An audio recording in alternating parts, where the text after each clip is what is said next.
المشرحة اللي فيها باب ما بيتفتحش. مش كل ميت بيسيب الدنيا وهو ساكت.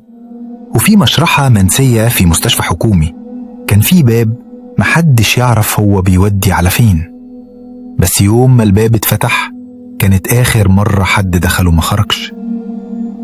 مستشفى حكومي قديم في منطقة شعبية في القاهرة. الدور الأرضي فيه مشرحة من أيام الثمانينات، والمشرحة دي فيها 3 أوض، واحدة للتبريد، واحدة للتشريح، والأخيرة مقفولة من سنين بمفتاح محدش معاه غير مدير المستشفى نفسه، وبيسموها أوضة الحديد. كل الأطباء كانوا بيعدوا من قدامها بسرعة، حتى عمال النظافة كانوا بيرشوا مية قدامها ويمشوا من غير ما يبصوا للباب.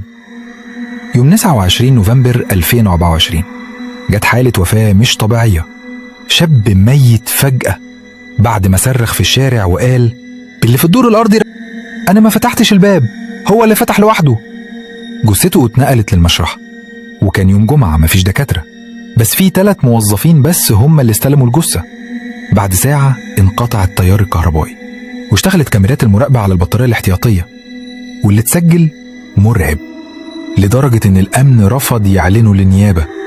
أول موظف دخل أوضة التبريد، وبعد 5 دقايق خرج يجري ووشه شاحب وجسمه بيرتعش، وقال لل2 التانيين: في صوت بيتنفس بس مفيش حد جوه. راح التاني والتالت دخلوا يشوفوا، لكنهم دخلوا أوضة التبريد وما خرجوش تاني.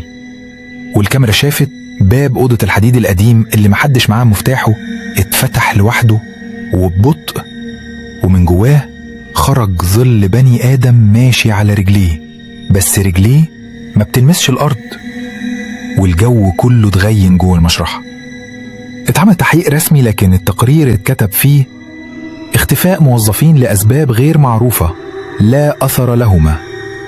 والأغرب إن الدكتور اللي شاف فيديو الكاميرات جاله انهيار عصبي واستقال في نفس اليوم، وقال جملة واحدة قبل ما يختفي عن الناس: أنا شفت اللي جوه الباب بس هو كمان شافني.